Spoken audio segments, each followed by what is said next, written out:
नमस्कार, मैं आपके साथ प्रशांत धीमान और आप देख रहे हैं होनविल टीवी। रुक करते हैं खबरों का। उत्तराखंड में आखिरकार धामी कैबिनेट का विस्तार हो गया है। लोक भवन में शपथ ग्रहण समारोह का आयोजन किया गया, जिसमें 5 विधायकों ने मंत्री पद की शपथ ली। जिन लोगों ने मंत्री की शपथ ली है उसमें देहरादून के राजपुर से विधायक खजान दास, रुद्रप्रयाग से भरत सिंह चौधरी, हरिद्वार से मदन कौशिक, रुड़की से प्रदीप बत्रा और भीमताल से राम सिंह कैडा शामिल हैं।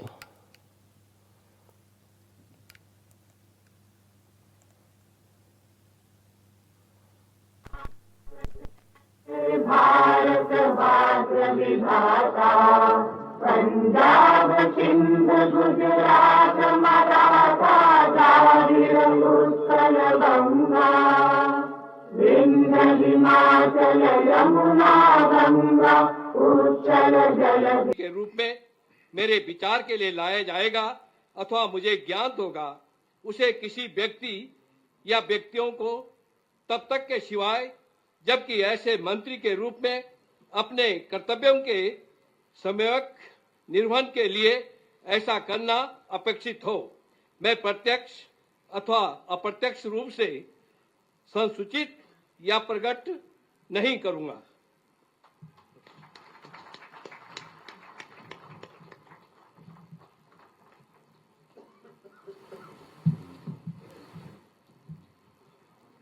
श्री भरत सिंह चौधरी कृपया शपथ ग्रहण हेतु पधारने का कष्ट करें। नेतृत्वेन मम कर्तव्यान् निर्वहणार्थं यदम अपेक्षितं स्यात् तद विहाय प्रत्यक्ष रूपेण अप्रत्यक्ष रूपेण वा नहि संसूचयिष्यामि न वा प्रकटीकरिष्यामि। जय उत्तराखंड।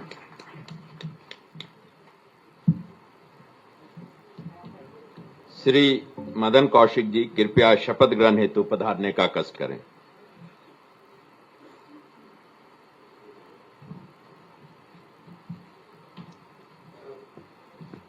मैं मदन कौशिक ईश्वर की शपथ लेता हूं कि मैं विधि द्वारा स्थापित भारत के संविधान के प्रति सच्ची श्रद्धा और निष्ठा रखूंगा। मैं भारत की प्रभुता और अखंडता क्षुण्ण रखूंगा। मैं उत्तराखंड राज्य के मंत्री के रूप में अपने कर्तव्यों का श्रद्धा पूर्वक और शुद्ध अंतःकरण से निर्वहन करूंगा तथा मैं भय या पक्षपात, अनुराग या द्वेष के बिना सभी प्रकार के लोगों के प्रति संविधान और विधि के अनुसार न्याय करूंगा। मैं मदन कौशिक ईश्वर की शपथ लेता हूं कि जो विषय उत्तराखंड राज्य के मंत्री के रूप में मेरे विचार के लिए लाया जाएगा अथवा मुझे ज्ञात होगा, उसे किसी व्यक्ति या व्यक्तियों को तब तक के सिवा जबकि ऐसे मंत्री के रूप में अपने कर्तव्यों के सम्यक निर्वहन के लिए ऐसा करना अपेक्षित हो, मैं प्रत्यक्ष या अप्रत्यक्ष रूप से संसूचित या प्रकट नहीं करूंगा।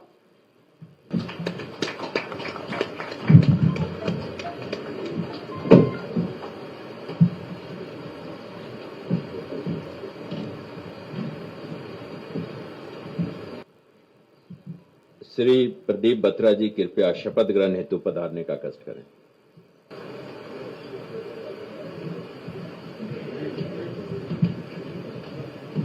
करूंगा। जय हिंद, जय भारत, जय उत्तराखंड।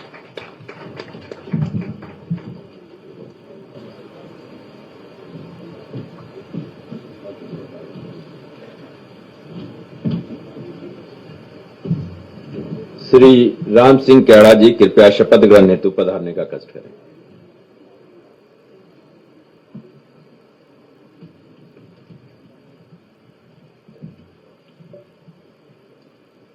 मैं राम सिंह कैडा ईश्वर की शपथ लेता हूं कि मैं विधि द्वारा स्थापित भारत के संविधान के प्रति सच्ची श्रद्धा और निष्ठा रखूंगा। मैं भारत की प्रभुता और अखंडता अक्षुण्ण रखूंगा। मैं उत्तराखंड राज्य के मंत्री के रूप में अपने कर्तव्यों का श्रद्धापूर्वक और शुद्ध अंतःकरण से निर्वहन करूंगा तथा मैं भय या पक्षपात, अनुराग या द्वेष के बिना सभी प्रकार के लोगों के प्रति संविधान और विधि के अनुसार न्याय करूंगा। मैं राम सिंह कैडा ईश्वर की शपथ लेता हूं कि जो विषय उत्तराखंड राज्य के मंत्री के रूप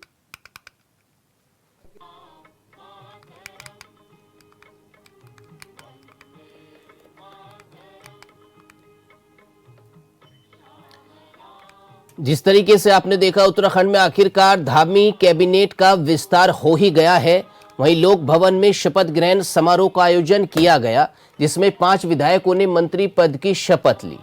जो मंत्री ने शपथ ली वो आपको बता देते हैं। राजपुर से विधायक खजान दास ने शपथ ली है, रुद्रप्रयाग से भरत सिंह चौधरी ने शपथ ली, हरिद्वार से मदन कौशिक ने शपथ ली है और रुड़की से प्रदीप बत्रा और भीमताल से राम सिंह कैडा ने शपथ ली है। उत्तराखंड कैबिनेट विस्तार सरकार का विस्तार हो गया है और इसमें जैसे कि आपने अभी टीवी स्क्रीन पे देखा कि मंत्री पद की शपथ ले रहे हैं। जिन लोगों ने मंत्री पद की शपथ ली है उसमें हमने आपको नाम बताए। देहरादून के राजपुर से विधायक खजान दास, रुद्रप्रयाग से भरत सिंह चौधरी, हरिद्वार से मदन कौशिक और रुड़की से प्रदीप बत्रा और भीमताल से राम सिंह कैडा ने शपथ ली। विधानसभा बजट सत्र के बाद जिस तरीके से उत्तराखंड कैबिनेट का विस्तार किया गया है, इस पर कुछ ही देर बाद ताजा जानकारी के लिए हमारे साथ जो है हमारे सहयोगी जुड़ेंगे।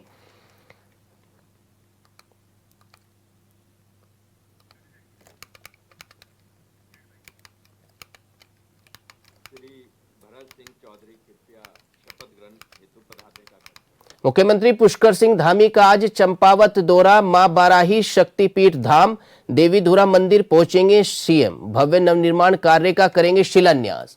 यह खबर आपको बता दें, डीएम मनीष कुमार ने किया मंदिर परिसर का निरीक्षण, संबंधित अधिकारियों को जरूरी निर्देश भी दे दिए गए हैं। साफ सफाई, बिजली व्यवस्था को लेकर निर्देश दे दिए गए हैं। यह बड़ी खबर आपको बता दें, मां बाराही शक्तिपीठ धाम देवीधुरा मंदिर पहुंचेंगे सीएम पुष्कर सिंह धामी, भव्य नवनिर्माण कार्य का शिलान्यास करेंगे।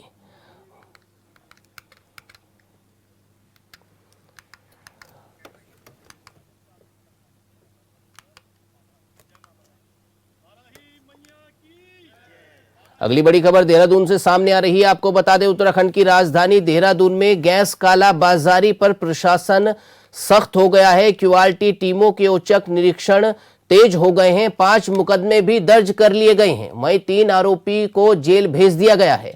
सहस्त्र धारा से 15 घरेलू गैस सिलेंडर जब्त किए गए हैं। 415 निरीक्षण में गैस सिलेंडर लिए गए। कालाबाजारी पर शिकंजा कसा गया है। ओटीपी आधारित होम डिलीवरी से गैस आपूर्ति होगी। वहीं आपको बता दें, बैकलॉग के बावजूद आपूर्ति सामान्य करने के प्रयास जारी हैं। सबीन बंसल जो जिला अधिकारी हैं, उन्होंने छापेमारी की और घरेलू गैस सिलेंडर जो हैं अपने शिकंजे में ले लिए।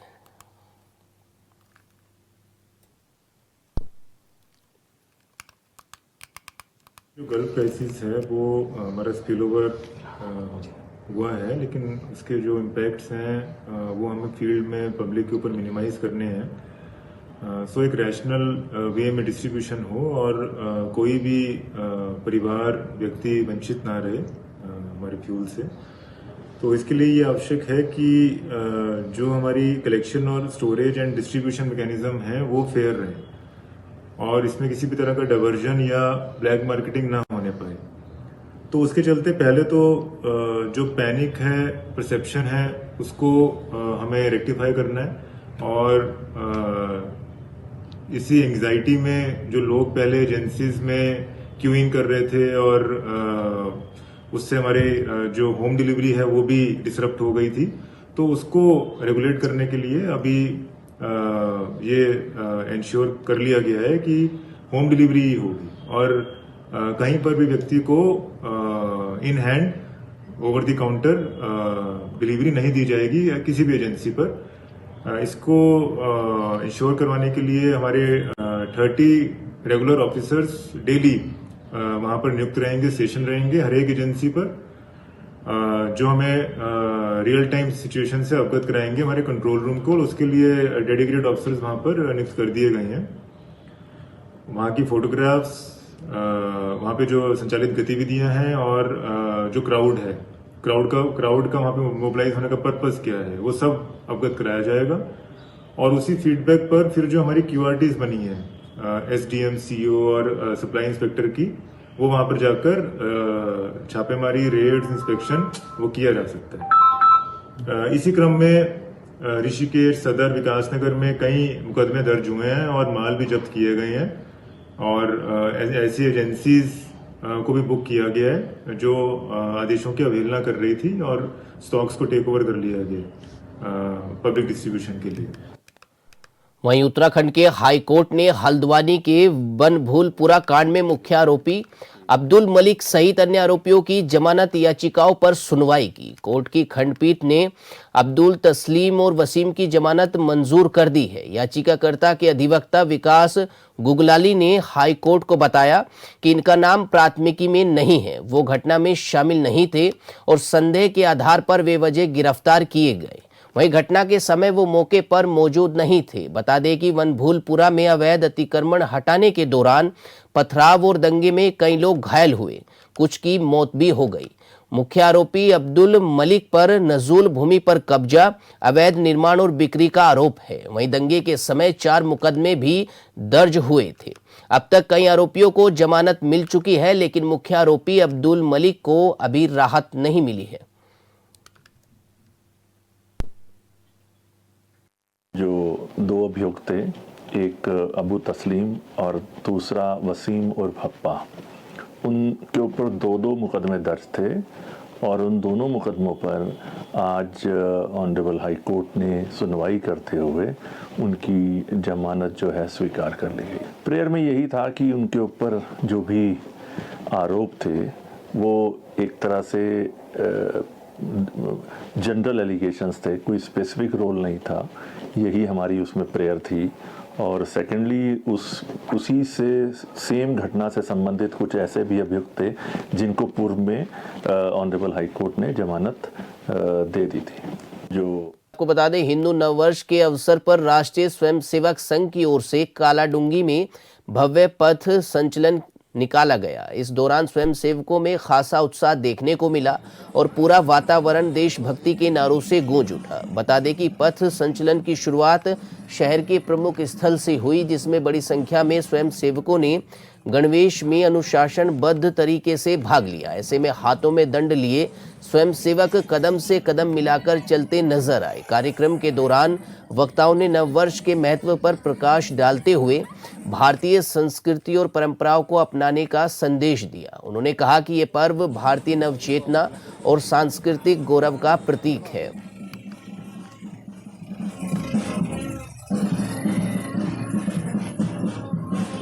भगवती शाह स्पोर्ट्स क्लब जो कि 2023 में हमारा इसका शुभारंभ हुआ था, जिसकी नींव नकुल गुमटिया और राजेश बिष्ट ने रखी थी।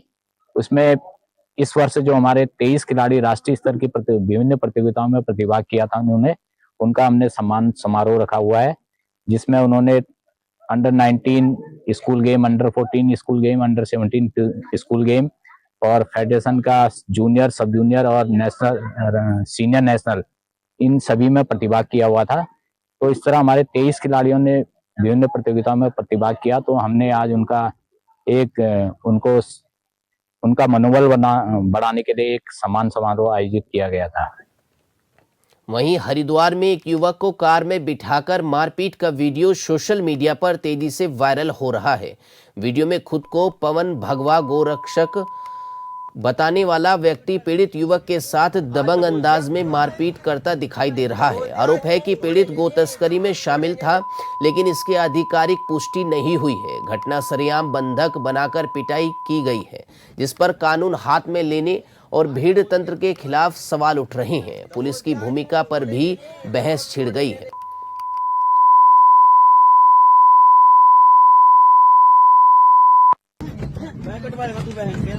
आज दबोच दिया।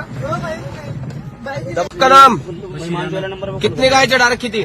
सर 2 गाय थी। 2 गाय थी। कहाँ लेके जा रहा था? ये दिनारपुर। दिनारपुर। मालिक ना आया जा? जी मालिक भंडारे में, वो नहीं आ पाया। मालिक नहीं आ पाया ना? तो गाय का क्या होता है इनका? जी वो दूध निकालने दूध दे रही गाय? एक गाय दे रही है, एक खाली कितना है। कितना? एक गाय के नीचे 4 लीटर दूध। 4 लीटर दूध। उसका एक थन खराब हो रहा, निकासा भी है। 2 थन है खराब। डॉक्टर आया था भी? हाँ जी हाँ जी। गाय गब्बन? जी नहीं खाली है। तो तेने कैसे चढ़वाई नहीं होता? भाई ऐसी है ना, वो नहीं दूध हो रही थी मगर रुक गई होगी गाय अब। अरे कटान में तुझे पता है ईद है जी भाई गाय कहाँ जाती है? कटान में कटान में नहीं जाती भाई जी। तुझे ज्यादा पता है कटान में नहीं जाती। चलो भाई जी हम तो वहाँ देनी थी, अब आगे भगवान दे। हेलो आज तो पहले गाय कटवाई थी ना? नहीं भाई जी हमने कभी ऐसा काम नहीं करे थे, हमको कुछ जगह भाई जी ऐसा काम। अरे बोल गए ना कटवाई। नहीं भाई जी ऐसा काम नहीं करते हम। उत्तराखंड के पहाड़ों में कभी हर गांवों में जिंदगी की हलचल हुआ करती थी। खेतों में काम, आंगनों में चहल पहल और घरों में रौनक नजर आती थी। लेकिन वक्त के साथ हालात बदले और हजारों गांव खाली होते चले गए। पलायन ने पहाड़ की तस्वीर ही बदल दी।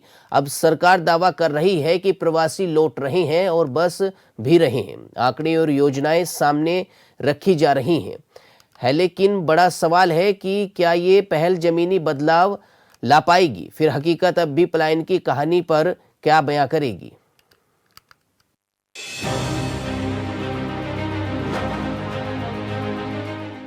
उत्तराखंड बीजेपी की डबल इंजन वाली सरकार अब पलायन को रोकने और प्रवासियों को दोबारा जोड़ने के लिए प्रवासी पंचायत की शुरुआत होने जा रही है। सरकार अलग अलग जिलों में प्रवासियों को बुलाकर संवाद करने और उन्हें राज्य में निवेश, स्वरोजगार और स्थानीय विकास से जोड़ने की योजना बना रही है।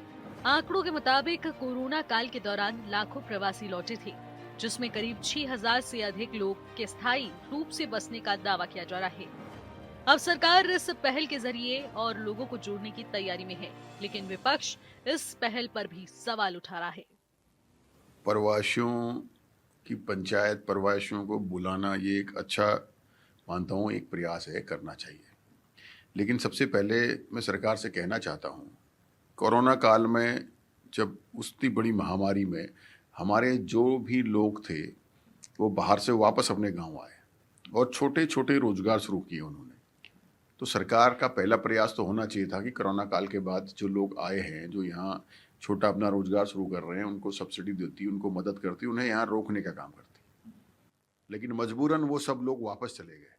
और दूसरी बात, सरकार समूह गौ और घौ की भर्तियों में जो राज्य के स्थायी निवासियों के लिए कंपलसरी है, उसको आउटसोर्स से बाहर के लोगों को भर रही है।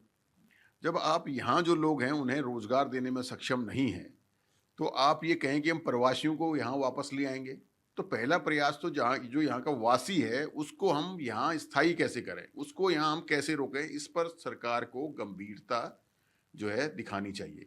यहाँ के व्यक्ति को रोजगार न देकर बाहर के व्यक्ति को आप आउटसोर्स के माध्यम से रोजगार दे रहे हैं। आप जो आज भर्तियां हैं, उन भर्तियों में इंटरव्यू को 60 और जो है कि क्वालिफिकेशन को 40 नंबर कर आप भ्रष्टाचार को व्यापक आमंत्रण कर रहे हैं। पलायन की मार से सूने पड़े पहाड़ों को फिर से आबाद करने के लिए प्रवासी पंचायत के नाम पर सरकार अब उन लोगों को वापस बुलाने की तैयारी कर रही है। लेकिन जिन्होंने कभी अपने ही गांव घर को छोड़कर मैदानों और महानगरों की राह पकड़ी थी, योजना है कि प्रवासियों को पर्यटन, होम स्टे, कृषि, बागवानी और छोटे उद्योगों से जोड़ा जाएगा, ताकि गांव में फिर से जिंदगी लौट सके। बिल्कुल सही बात है। प्रवासी लोगों को भले कहीं भी गया हो नौकरी करने या प्रवास में गया हो, उसका बोर्ड जो है मेन उसका गांव में होना चाहिए। सरकार की ये मंशा है हमारे कि उसका बोर्ड जो है पूरे हिंदुस्तान के अंदर की बात है, कि केवल हमारे उत्तराखंड की बात नहीं। बोर्ड उसका गांव में होना चाहिए, वोट डालने घर आना चाहिए, उसमें नौकरी के लिए कहीं भी जा सकता है। कोरोना काल के आंकड़े इस पूरी कहानी की सबसे अहम कड़ी बनकर सामने आते हैं। जब लाखों प्रवासी अचानक उत्तराखंड लौटे, तब पहली बार पलायन की हकीकत पूरे सिस्टम के सामने आई। सरकार का दावा है कि उसमें से करीब 6000 से अधिक लोगों ने राज्य में स्थायी रूप से बसने का फैसला किया। अब प्रवासी पंचायत के जरिए इसी संख्या को बढ़ाने और लोगों को स्थायी रोजगार से जोड़ने की रणनीति तैयार की जा रही है, ताकि ये वापसी मजबूरी नहीं बल्कि विकल्प बन सके। नहीं हो रहा है, रिवर्स प्लान तो हो रहा है। मैं देख रहा हूँ जहाँ जिस गांव में सड़कें नहीं थी उस गांव में सड़क कनेक्टिविटी हमने कर दी, तो लोग वहाँ अपने घरों को, जो पुराने घर थे उनको सुधार रहे हैं, उनका वो वहाँ वापस आ रहे हैं। सत्ताधारी बीजेपी के विधायक फकीर राम टमटा ने इस पहल को पहाड़ों के लिए उम्मीद बताया है। उनका कहना है कि प्रवासी पंचायत के माध्यम से सरकार केवल संवाद ही नहीं बल्कि समाधान देने की दिशा में काम कर रही है।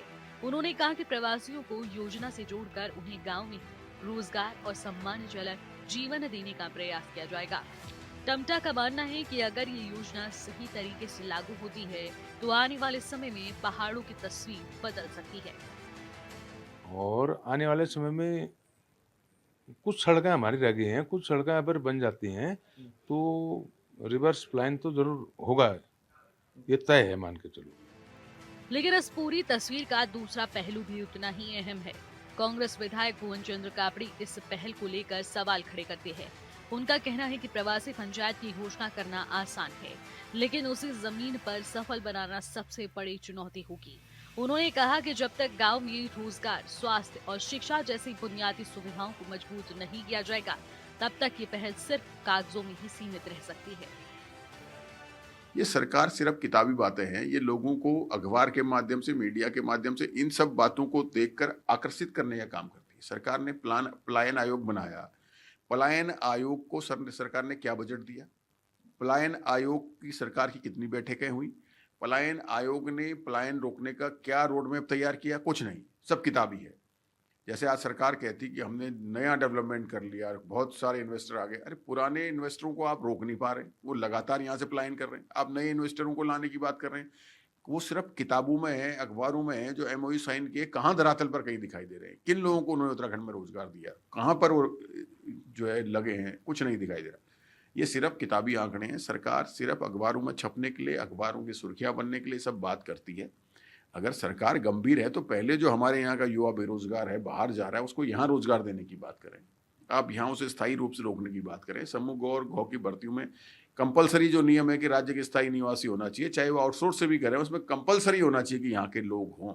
तो तब कहीं जो है आप प्रवासियों को लाने की बात करेंगे तो मुझे लगता है कि ठीक है। अगर आप प्रवासियों के बेस में अपने प्रदेश में बाहर के लोगों को एंट्री दे रहे हैं, आपका कोई भरोसा नहीं, आप ऐसा भी कर सकते हैं, आपने पहले भी किया है। तो मेरा ये कहना है कि सरकार को पहले जो यहाँ लोग हैं, जो युवा है, जो भटक रहा है इधर उधर, उसे रोजगार देकर और जिनको रोजगार दे रखा है उनके रोजगार में स्थायित्व लाकर पहले यहाँ उनको रोकना चाहिए। फिलहाल खबरों में इतना ही। आप देखते रहिए हॉर्नबिल टीवी। नमस्कार।